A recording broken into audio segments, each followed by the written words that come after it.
Sounds Okay, good. get this here. Oh, let's see if this will work here. Done. Done. Sending data online on YouTube. Let's see if this is actually cranking here. Bear with me, Yeah, what's your guys. YouTube? I'm new to this. I'm used to doing these things in person for the most part. Perfect. Cool. It's working.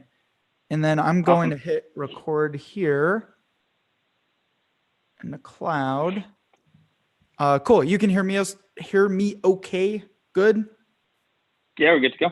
Beautiful, man. Well, appreciate you joining. Welcome to B2B Mentors. Thanks for coming on the show, sharing a bit of information. And as a way to get started, Evan, would you mind sharing just a quick 60-second synopsis of your background and what led you to where you're at today?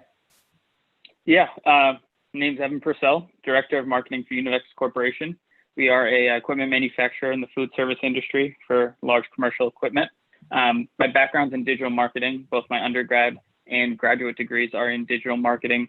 I've been in both the sales and marketing realm, being the liaison between sales and marketing as well.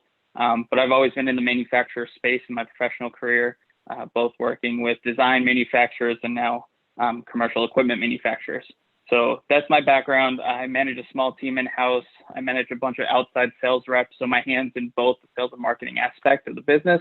But I'm really here to help, and I really like working with people that are still in college or still learning and educating themselves in the marketing realm any way I can. So thanks for having me. Definitely, man. What led you to build a passion and a career in marketing? Yeah, so I actually really enjoy figuring out why people buy stuff and why people click on certain aspects or what colors and the in-depth of marketing. A lot of people don't think or don't realize actually what goes into actual marketing campaign or marketing itself. And I have a true passion for really figuring out why people buy stuff, why people click on things, and what does and doesn't work. Yeah. How do you experiment with that stuff and kind of test that stuff out? Yeah, Because you so went to A/B school for testing. marketing for the most part, right? Yeah, Yeah. yep. So I do a lot of A/B testing when it comes to email campaigns, just seeing what styles work, what keywords attract, what CTAs work to make people click through. On social media, we really do a bunch of different things. I'm very analytical, so I look at our analytics every 2 weeks and see, what type of post and what wording is getting the most engagement. Is it a video versus a picture? Is it, long text versus short text? Is the CTA in the graphic? Is it in the copy? Really, things like that is what you have to look at to analyze. And then once you get enough data, you can kind of pick and choose, okay, this is working, this isn't, and go from there. Definitely. What are some of the bigger things you're doing right now with the changing landscape, managing your sales team and on the marketing side to adapt to the lack of travel and trade shows and events and conferences? Because especially a lot of what you've done in your company has also been very traditional as well, not even as much digital. Mhm. So, share a little bit more on that as well.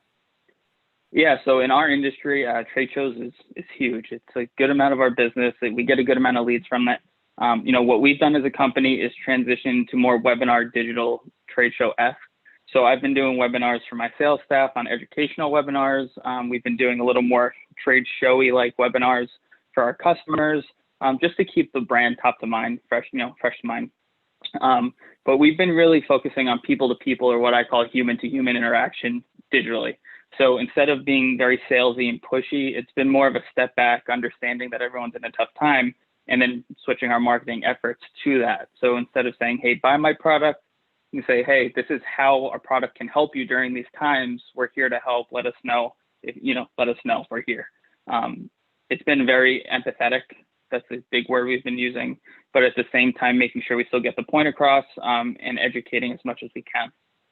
What does that actually mean? Empathetic in this case? Empathetic is it's understanding that everyone's going through a tough time. It's not just your business. It's not just your competitor's business. It's everybody, your customers, the manufacturers, the suppliers. It's everybody.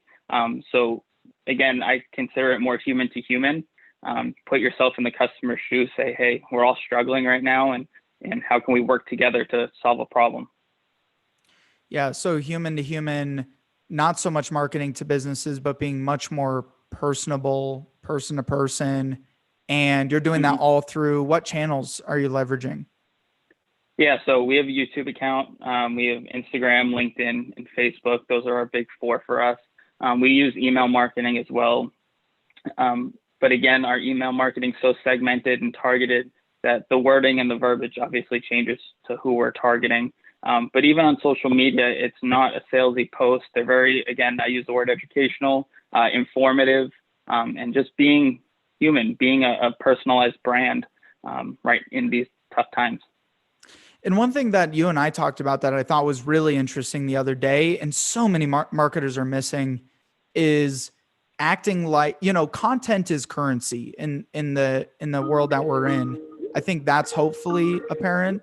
And Evan's getting blown up by prospects over here as we Sorry, speak. So I turned everything off. I'm sorry. no, you're good, brother. It's good. I mean, people are contacting you. That's a good thing. Better than not contacting you. Absolutely. I hear this all the time from marketers is like, man, we don't know what to create. We don't have enough resources. How have you gone about that, stepping into a company that's been very traditional and you don't have an outsourced marketing team? You have a very limited in-house marketing team and resources. What are some of the steps that you've taken to maximize and amplify the reach? Yeah, and we were talking about this the other day, and I think the best person, online to look at is Gary Vaynerchuk when it comes to this, opportunity. He's someone that I follow very, very closely, and I'm going to use his wordage when it comes to macro content versus micro content. We as an old school or older school company have, things on paper, written flyers. We have obviously operators manuals for our equipment, and what we're doing is slowly taking that written marketing, so to speak, and turn it into video. So we have video operational videos, video service, videos and manuals. And I take that large content and I break it out into, it could be anywhere from 5 to 8 to 10 mini videos that are all content that you repurpose on social media. Now every channel obviously has its different content. You can't post the same content throughout. But you can repurpose the same micro content on so many different platforms that you're always going to have content rolling through. And if you look at Univex Corporation's YouTube channel, it's a really good proof that it's working, where you take a large operational video, for example, and, excuse my lingo, how to operate a mixer, like a KitchenAid on steroids. We have a full operator video of that, but I've also broken it down into 5 or 6 different videos that I can post on YouTube, Facebook, Instagram. That's how to clean it, how to service it, how to shift your gears, how to, change an attachment. It gives you so much content that people don't realize that they already have, that they don't need to refilm. You just need to edit. And you've basically just built that skill set yourself, right? Yeah, just learning on YouTube. I've done a few certifications online. My schooling obviously helped, as a basic level, but that's all things I've done by myself, just kind of grabbing and going. Yeah. For those listening, what's interesting is, again, this is not super, you're selling to restaurants, right? And it's like not a sexy product either, which is interesting. And you have kind of all these old sleepy documents and resources that probably no one was really even looking at, and they're just kind of hanging out. And then you took those and you voiced over them, you edited over them, and you, without even having to film anybody, created video content from a bunch of stock video, and you're using that in your channel approach. And that's what kind of result have you experienced from that so far?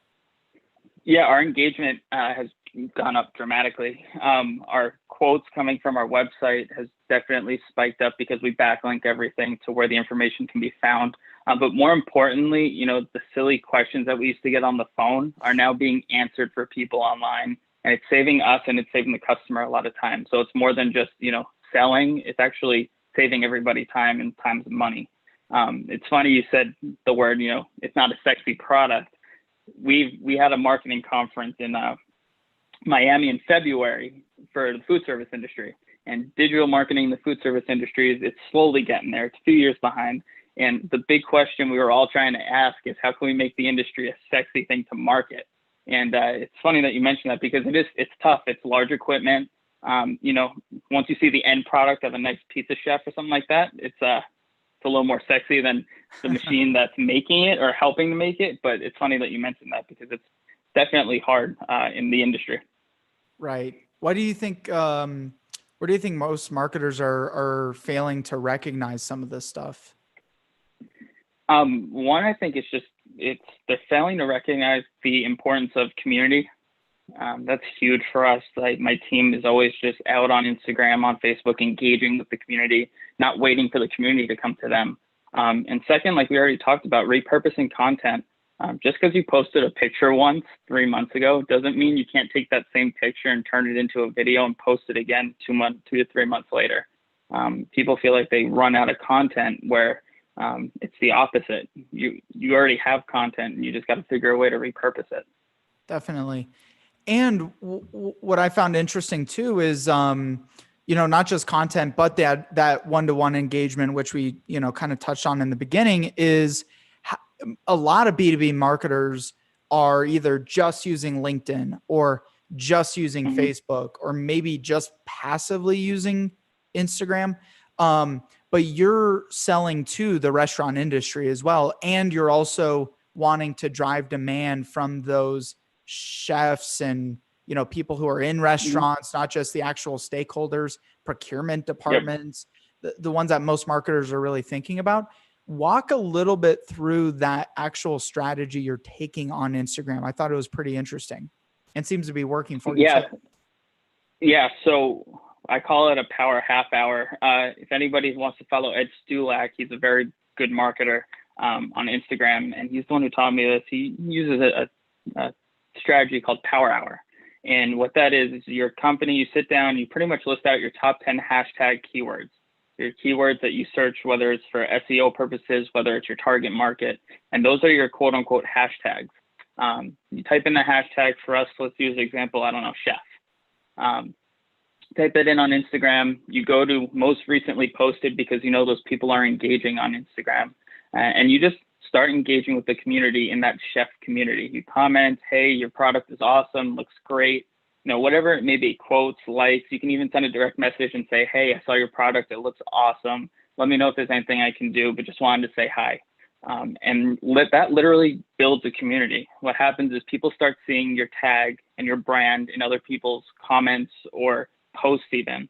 And then they start engaging, right? They start asking questions. You start building a conversation in other people's comments, and they all trickle back to your profile. They want to see who's this company that's searching, who's this company commenting. And it's worked great for us. And, in a lot of cases, actually, it happened to us last week where my team saw someone posted about one of our mixers that lasted him 40 years. And we just commented on his post and said, hey, sorry, the mixer broke down after 40 years. If there's anything we can do, let us know. And immediately the guy posted again saying, what a great company. They actually responded and sent me a direct message asking if there's anything we could do. So it's free advertising in a sense, but you're building that sense of community. And so you're identifying those, and you're actually having your sales team do this. So like you're doing what it's a my lot of in-house marketers, marketing team. Yeah. Yeah. You're doing what a lot of marketers are missing. Whether it's restaurant, whether it's a SaaS product, anything, having their salespeople be marketers. How did you get them on the same page to do that? To be honest, it's one team, one goal type thing. I'm an athlete all my life. That's kind of how I work with my team. But at the end of the day, when they see how it works and how it builds community, we do two things. One, our brand page, right? My company's brand page does this from the brand page with my in-house team. And then the personal page is really how everybody nowadays, you're your personal brand online, right? You're a brand, I'm a brand, everybody's their own quote unquote brand. And when you're a sales rep, you want people to know who you are and if they have a need to go to you. So individuals commenting saying, hey, this looks beautiful. And then they comment or send you a message and say, do I know you? It's an entryway to say, hey, I'm a sales rep for so-and-so. I provide this product. If you need anything, just let me know. It doesn't have to be, again, too pushy or aggressive, but Now you build that initial contact and you build community. You know, being in the food service industry is different. We sell through distributors. So my sales reps have to make friends with and relationships with distributors and end users. So it's really important, super important for them to be their own quote unquote brand on top of our manufacturer, you know, page, being the same thing and building a sense of community, because I feel like a lot of people digitally, especially, will just post stuff online and they'll use hashtags, but they won't do anything more. And like we talked about last week, you know, it took me a while to realize, but you have to go to the community. The community doesn't go to you. And you see people on pages with, you know, 3,000, 4,000 followers.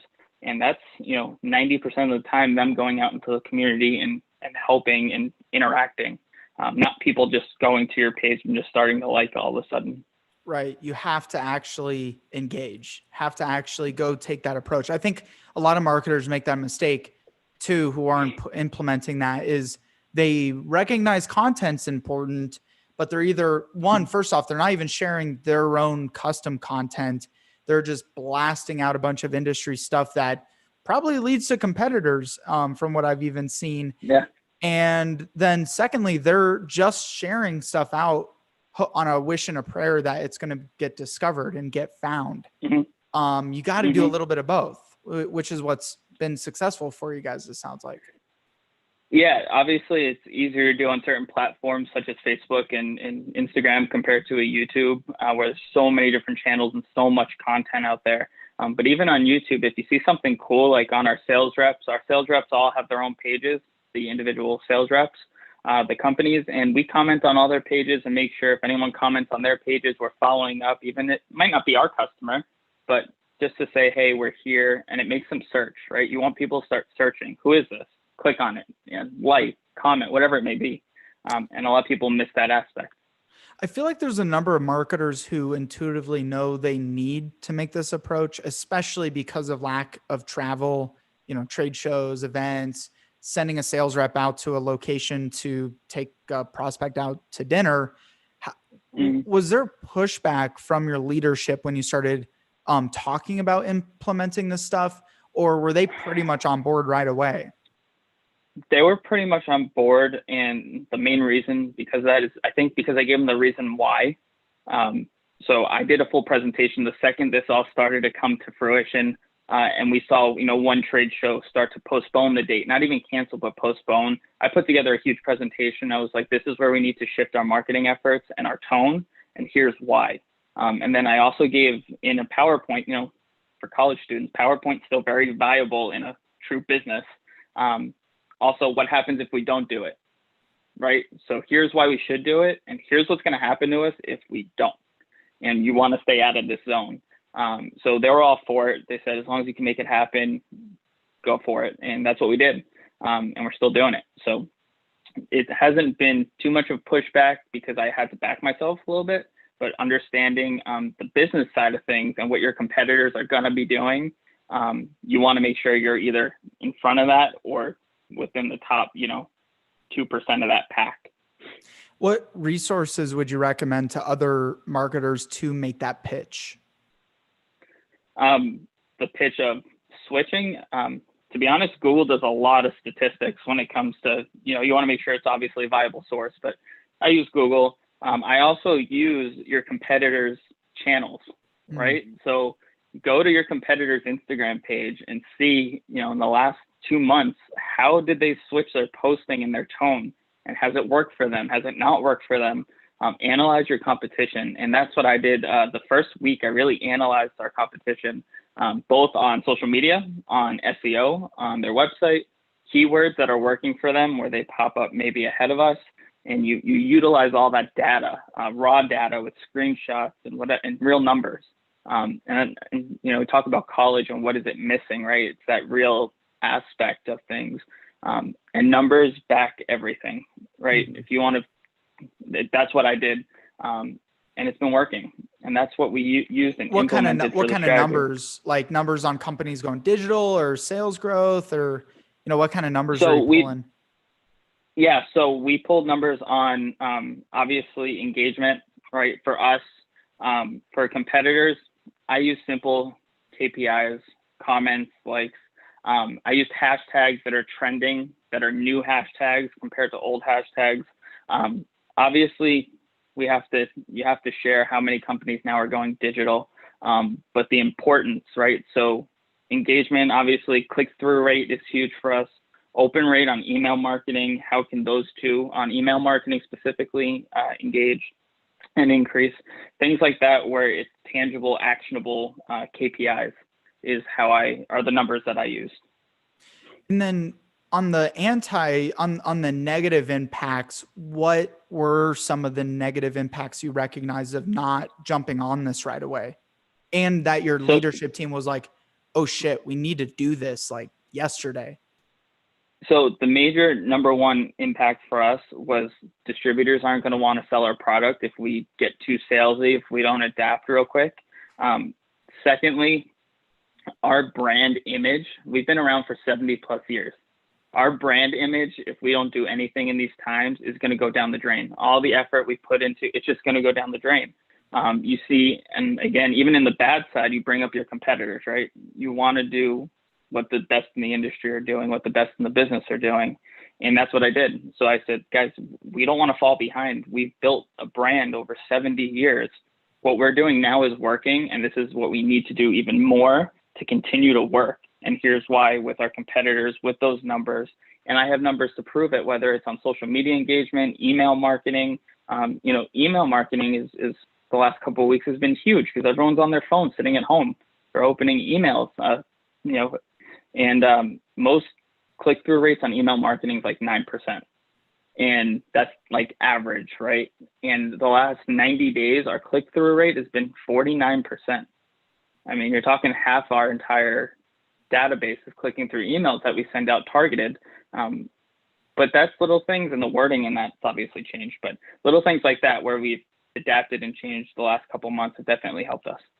Not being too salesy, doubling down on digital, recognizing it's an unprecedented time. More people are logged in, reading at home than ever before. And this window of opportunity might not be around for very long also. It's not. And, people ask, how much do I have to post on social media? It's about being consistent. You don't need to post 4,000 times a day, right? If you are new to social media and you want to post twice a week, if you're doing it every week, twice a week, you're being consistent with what you're doing. If you want to post, like I post once a day. My team posts once a day on social media, and then anywhere from 4 to 5 times on stories. But as long as you're consistent with it, that's what you need to maintain, right? You don't want to be sporadic here, there, and everywhere else. So that's the big thing that we've seen and that I've seen when it comes to social media marketing. Definitely. I think you mentioned Gary Vaynerchuk, which I know a lot of marketers follow him being such a big name in marketing, and they misunderstand that he's like, post 100 times a day, but you also do got to understand how different platforms work, right? If you go to LinkedIn and I post 3 times a day in my feed, it's just going to bury the content. Or if I post once consistently a day at an optimal time, it's going to elevate it. So got to be able to continue to educate yourself and follow what actual practitioners are doing, not people who have huge monstrous followings, because they can post 100 times a day and it's not going to matter. But for someone who doesn't have that, which the majority of you listening don't, gotta be reasonable with it and got to be realistic with it. Absolutely. And again, you take things from Gary, right? Like with the micro and macro content, which can work for anybody, but you can't expect the same likes or the same amount of comments as he does just because of how he's built his brand, right? That's not actionable. It's not real. Yeah. I think B2B marketers get deterred pretty easy because they're not getting hundreds of likes on their posts, but I think you hit the nail on the head. It's really about showing up. I mean, I've closed sales with people who I maybe connected with 2 years ago, never seen them engage on my content. And then all of a sudden they're messaging me. So just to kind of back what you're saying there, it's real. It's definitely tangible. Yeah. And people need to, forget about the likes, right? And, you see someone like your stuff on Instagram. I use Instagram, for example, because that's what I'm on mostly. And you get excited, you get, someone like my stuff. It's great. But, would I rather have 100 likes of my customers that have bought from me that are actually interested, or would I rather have 10,000 likes from people that'll never, for business purpose, that'll never purchase my stuff? It doesn't make sense. Right. So I feel like people get too hyped up with the likes, and I'm more about comments, even direct messages. I get direct messages from other chefs and stuff asking more specific questions that people don't see on our profile. It's in the direct messages that it's a huge tool. 100%. Yeah. Well, awesome, man. Well, anything else that you want to touch on, share, advice that you would give for others right now, just trying to navigate the waters? Yeah, I would just say be consistent, pick your platforms, and do your research. Research is huge. Make sure you're using the right hashtags, you're targeting the right market, and be consistent and be on there. If you're not on there, you won't be seen. But if you guys need any help, I'm here to help. I know you're doing a great thing. You're here to help. There's definitely a ton of resources where you can get knowledge from nowadays. What are some of your favorites? You mentioned Gary Vee and I can't remember the other guy you mentioned, but what are some of your favorite people that you're studying, books, courses, anything else that you're really into right now? Yeah. So Dave Meltzer, he's a sport marketer in New York City. He's huge. He's great on LinkedIn. Gary, you know what? He's going to be on the podcast. I messaged him after I got your recommendation. So thank you for that. Oh, really? I actually reached out to him and he got back to me. Really? Uh-huh. That's awesome. I've read his book. I've never met him. I follow him on social media. But he knows his stuff. He's a really good, seems like a really good dude. Now you get to say you were on the same platform as Dave. There you go. Pretty cool stuff, man. There you go. See, power of social media. His book is awesome. He goes how he built his brand and kind of built his temple, so to speak. I love Tony Robbins. He's all about positivity and mindset and being in that zone. When it comes to certain things online, Hootsuite is great if you can take their certification. It's a multi-platform posting platform. So for a small team, you can post on so many different platforms and schedule it out. And I'm big on certifications, just learning the ins and outs even more. So I've done a ton of certifications that are either free or very minimum expense, just to learn from so many different avenues on social media. Definitely. Well, awesome, man. Appreciate it so much. Thanks for coming on and sharing a bit of your wisdom with everybody. How can people follow you, get into contact with you? Yeah, my big platform is LinkedIn. You can just search Evan Purcell. Follow Univex Corp on Instagram, Facebook as well. You can reach out to me on Facebook if you need to as well. But those are my big three. Beautiful. We'll get those links in the description as well, so you guys can get a hold, go follow, get in contact, learn what this guy's doing, study, and it's definitely interesting, definitely helpful. So with that, man, really appreciate it. And all of you listening, don't forget, make sure you subscribe,